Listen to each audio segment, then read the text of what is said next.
live, we're talking about work-life balance, especially when you're in that building phase of building your business. And so recently on my stories, I asked you all, what do you want to learn about? And I got a response asking, how do you balance your work life and your personal life, especially when you're building a business? And I'm really fascinated by this question because this is something that I personally have struggled with and something that I'm still learning and navigating and trying to figure out the best practices when it comes to not only balancing your work and personal life, but also trying to prevent burnout at the same time, especially in this field that we're in, which is so physically demanding. So this conversation is really going to be good for service providers, even estheticians, massage therapists, even if you're a hairstylist, if you provide some type of service, because we want to have our ideal schedule when it comes to our work and make an income and all that good stuff, but we also want to have a decent personal life and have time for relaxation, because at the end of the day, that's what we're promoting, right? We're promoting health and wellness and self-care, but do we get in touch with self-care as often as we need to? And so first, before I dive into the conversation, because I want to talk about my experiences with this and talk about even what happened last month in June with my business and how I really had to kind of learn this the hard way. But I want to introduce myself. I'm Ayana. I teach business strategy to massage therapists, service providers, and I have basically been where a lot of you are now, which is in the building phase of creating a business, having feelings of not knowing if I could do it, or having feelings of not knowing if I can pull it off to make this business my full-time income. And if you know my story, you know that I started back in 2018, right out of massage school. I graduated in 2017.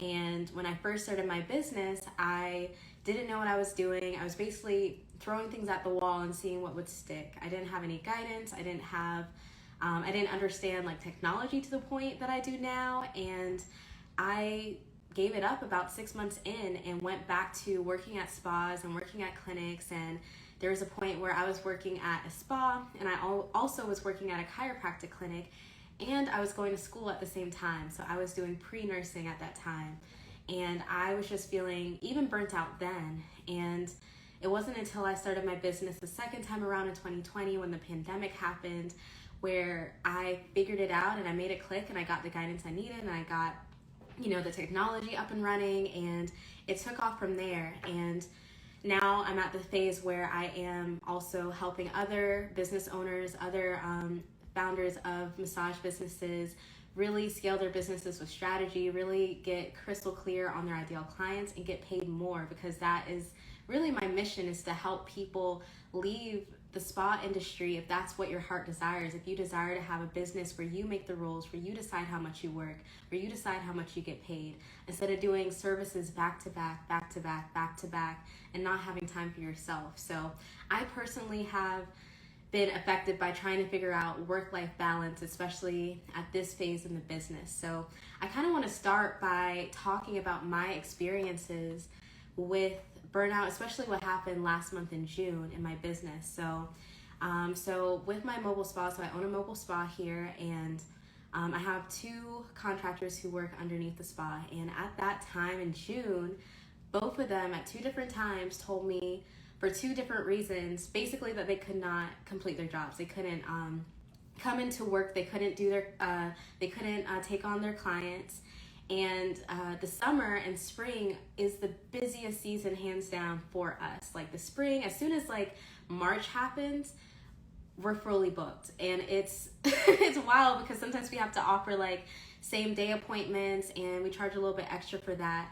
And so in June, we were at medium capacity. It was picking up, and I had 2 people tell me that they could not take on their clients. And so I had to take on that workload. And that was difficult for me, because I'm mostly, for the most part, in the background. I do have a couple of clients that I see who don't want to see anyone else. And so I do have a couple of clients that I see, but now I had to take on the workload of 2 other massage therapists. And that was very difficult for me, especially because I am mostly a stay-at-home mom, and I'm also doing my coaching from home, helping other massage therapists build their businesses, getting their businesses up and running. So imagine me helping other people, helping my group of students build their businesses while I'm also taking on clients, while I'm also working from home, working on other things, while I'm also doing my mom thing. And so I just got to the point of complete and utter exhaustion. And I honestly didn't even know what I was gonna do.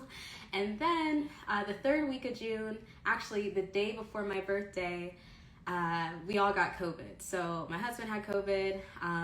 I never tested positive, but I definitely had the symptoms of COVID, and we were just home for like the following 2 weeks. And I had to tell my clients that I couldn't take them anymore. So it just got to the point of complete and utter exhaustion. It got to the point of just feeling really distraught, wondering if do I even want to have a business where I manage other people and have to be responsible if they're unable to complete their service for whatever reason, even if it is, a health reason or whatever, because that puts the liability on me.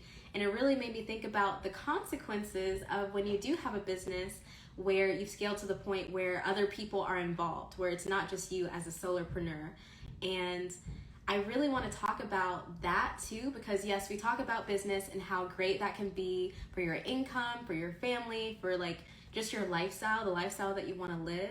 But I don't see a lot of people talking about like the risks of business. I don't see a lot of people talking about the overwhelm that can come with it, because I definitely get overwhelmed. And if you've been following me for a while, you probably saw on my stories last month me doing like a meeting with someone and then just having a transparency moment saying, I am burnt out. And then I got off social media for like a week and was crying a lot. And it was just bad because I didn't know how to handle that stress. So I want to talk about like why it is important to implement work-life balance early when you're building the business, even before you get to the point of scaling and you're hiring other people and you have, a lot of clientele coming in and just more responsibilities. And also how I plan on preventing burnout this go around. Like we're in July, so we kind of have like a fresh start, and I've definitely been implementing better practices when it comes to work-life balance. So one of the ways that I do this is I've scheduled all like my self-care stuff ahead of time. So I have a massage therapist that I see. Us massage therapists, we have to get our massages too, right? So I don't really trade anymore. I used to trade with other massage therapists, like, oh, I'll give you a massage and you'll give me a massage and we'll schedule it that way. I don't have time for that anymore. And so I just book with a massage therapist, someone I've actually known for a while and have worked with in the past. And I schedule with him ahead of time. I make time like in my calendar to go and get pedicures, which is really relaxing for me because I just have my headphones in and just enjoying it and just like on Pinterest, daydreaming and journaling and whatever. It's kind of like my happy place. And some other things that I've done is just invested into things that can make my life easier, such as now we have an in-home nanny who will come, when I'm here, when I'm home, when my husband's home, be with our child and, interact and all that good stuff. And that helps take the workload off of me because the whole mom side of it is a whole nother full-time job. So that's been helpful. Even had some cleaning companies, so experimenting with different cleaning companies to kind of help with that, like help with the home life side of things. So just like investing in more options to make my life easier so I can run the business without feeling guilty and without feeling like overwhelmed.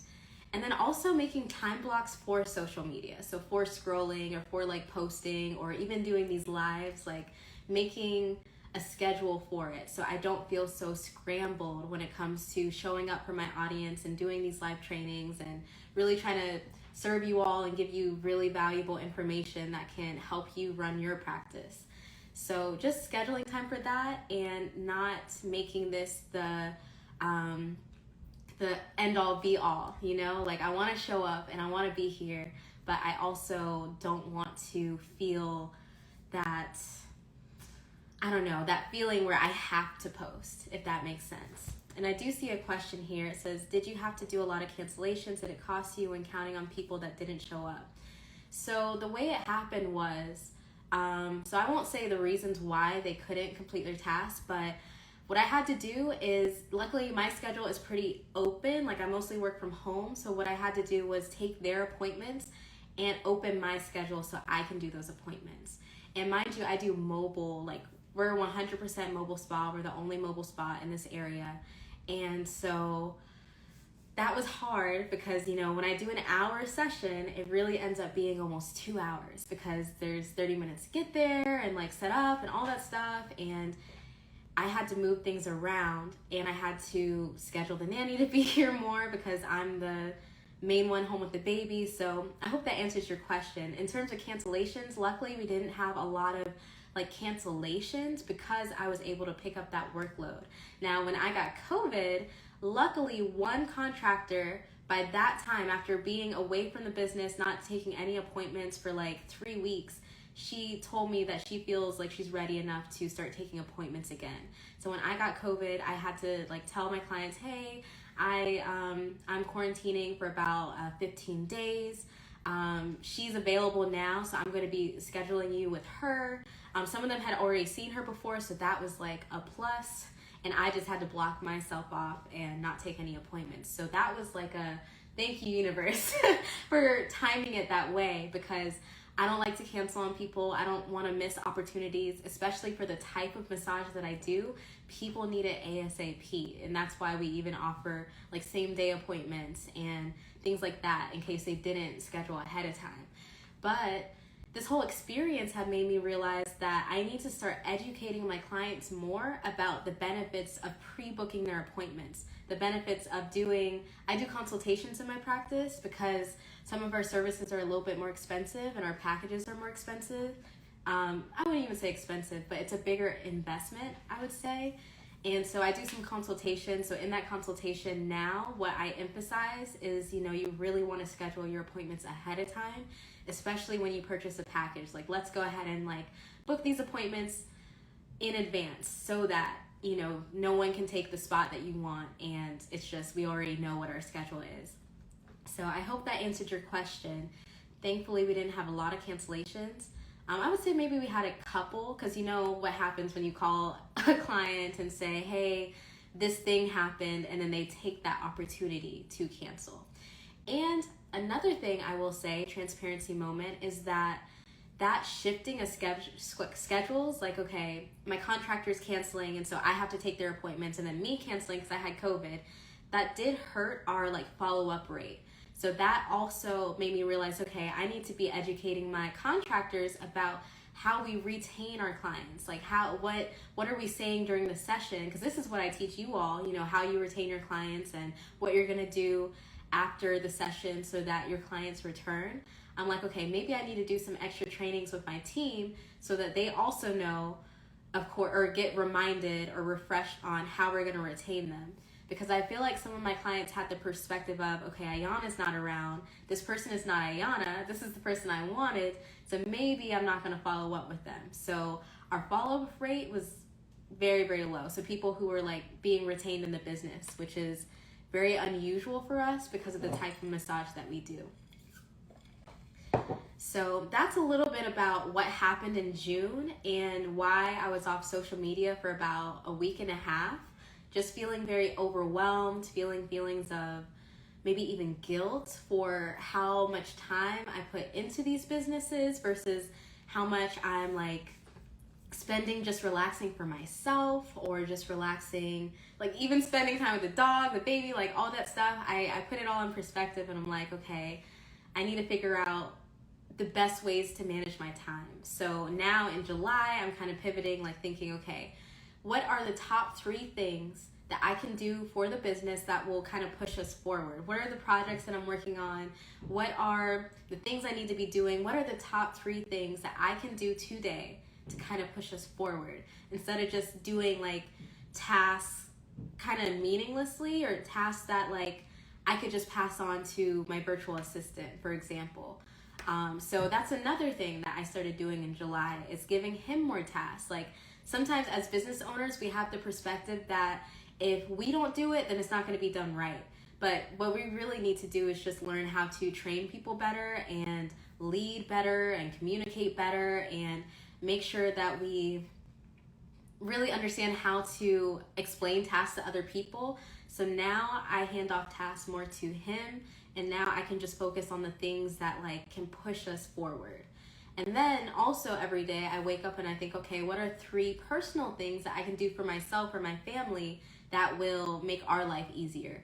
Whether that's just doing laundry, whether that's scheduling the cleaning people to come, if I don't have time to do it, or I need something more specific done, or maybe it is going to the park or having like scheduling like play dates or scheduling things with friends who maybe I haven't spoken to in a while.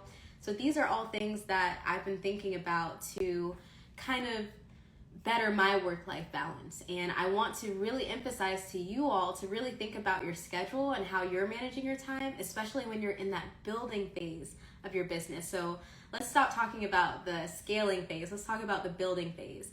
So more than likely, if you're in the building phase, you may be working at a spa or you may be working at a clinic. Definitely let me know if that's you. If you're, working at a spa or clinic, but you're also at the same time thinking about how you're going to start your own practice or how you're going to kind of get away from this and do your own thing. Or like, even if you're not to the phase or you haven't decided that you're going to start your business, maybe you're thinking about it and you're just wondering how you're going to balance that with your personal life and the job that you already have. So I've definitely been there too. And if you know my story, you know that when I restarted my business the second time around where it actually worked out, I was working at a real estate company because, the pandemic took the job that I had at the spa. And so I was like, I have to do something for work. So I'll just work at this real estate company because I do have administrative experience, even though it wasn't the best case scenario because I am a healer and I want to do body work. So that's what I was doing while I was building my business. And so I was making certain moves at that real estate company while I was working on my business, such as working with the radio stations to get my ads out there. And I hired my first contractor at that time to do couples massages. And that's also when I started selling packages to clients and getting more clients coming into my doors. And so I realized that, okay, more clients are coming to me, but they're asking me for hours where I'm already at the real estate company. So I'm going to have to make a choice at some point. I'm going to have to figure out, how am I going to balance both? Or am I going to take a chance and a leap of faith to just go full time in this business, quit this real estate job, and just like do what I want to do? Of course, I ended up choosing the second one. I ended up doing what I want to do and quitting that, which is a whole nother story that I've talked about in previous lives and YouTube videos. But so that was difficult. So a lot of people ask me, like, when is it time to leave, the spa that I'm working at? When is it time to leave the clinic that I'm working at? And I would honestly say when you have, like, first of all, some cushion to fall back on if, things get slow, but also, which I did not have at that time, but when things get slow and if, the clients that are coming through your door take up more time or starts to conflict with your schedule that you have at work. So that's when I would say it's time to start thinking about your exit strategy at the spa that you work at. But other than that, just like at a basis level, I want to talk about like just other things you can do for self-care when you are, doing massage or facials or, some type of service provider work, because again, we put so much energy into making other people feel good and into other people's health care and well-being, but how much time are we actually pouring back into ourselves for our well-being? Because we're the ones administering this healing, so how can we give ourselves that healing too? And so again, I would say just making sure that you're scheduling your massages ahead of time, even if that's trades with other people that more than likely another massage therapist that you could actually learn some techniques from.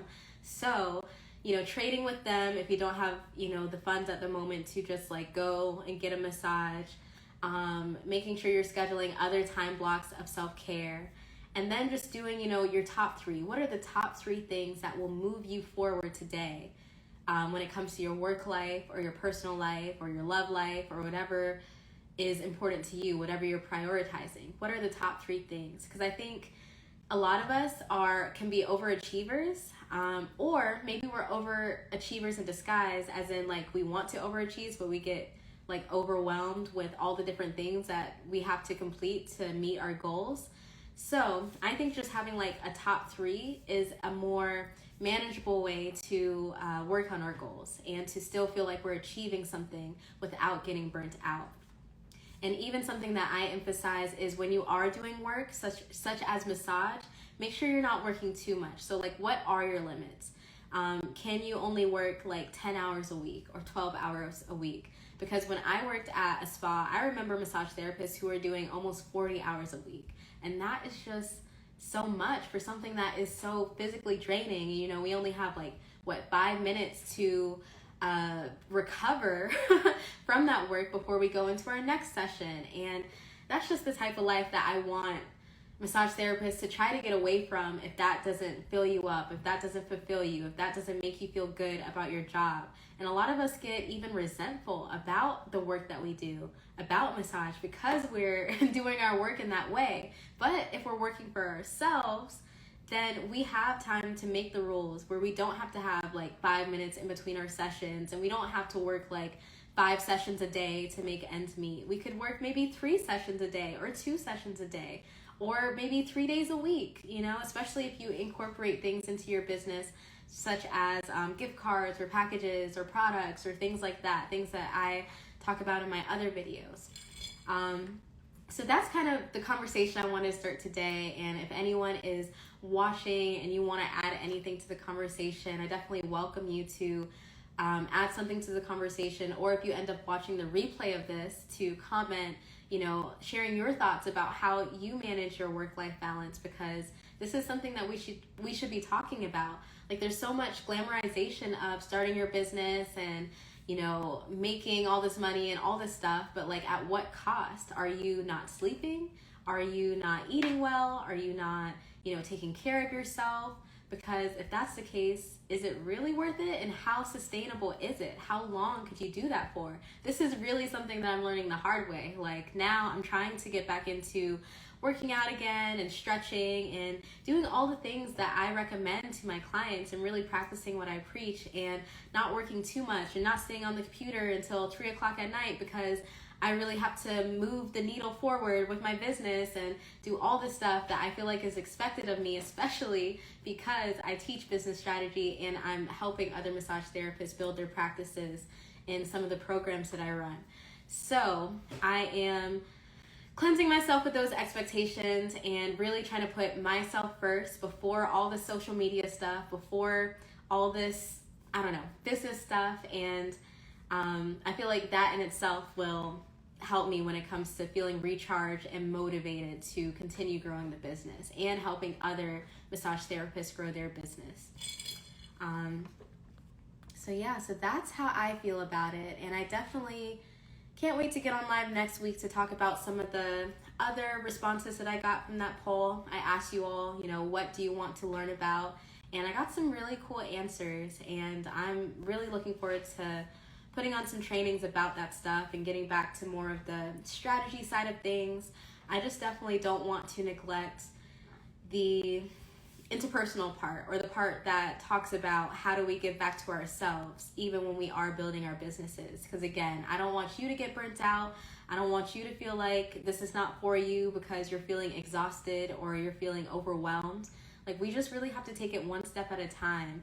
I don't know, we hear stories all the time, especially on social media, about how quickly someone built their business and, you know, how now they're making 6 figures and all this stuff. Just all this stuff is, first of all, I feel like exaggerated. And second of all, I feel like not the everyday picture. It's not super realistic. You know, sometimes you want to build something that's going to last over a shorter period or a longer period of time, especially if it's more sustainable for you, if it's something that you can manage with the life that you already have. Like, maybe you have children, maybe you have a spouse, maybe you have school, maybe you have, you know, whatever job you're working at right now. But I don't want you to get super overwhelmed when it comes to this building thing, building this business, building this practice that you want. It's all possible, just like in time and on your own time too. So that is the message that I felt like needed to be said, needed to get off my heart, you know, sharing my experience with what happened last month and why I just needed a breather and to just woosah for a moment and remind myself, like, why am I even doing this? And remembering that at the end of, you know, trying to build this business and helping other people build these businesses, that there's still me, like me, and I have to be taken care of too, and I'm the one who's responsible for doing that.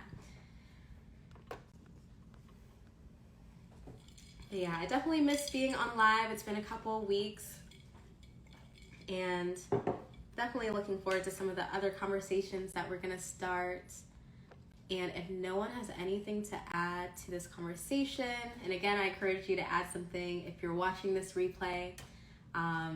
Just comment something or even message me and let me know that this was helpful for you or helped center you or ground you. Because even me talking about this is kind of helping ground me a little bit.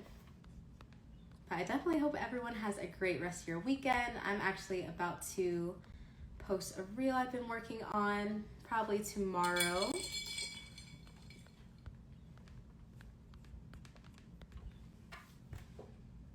All right, everyone, have a great rest of your Saturday.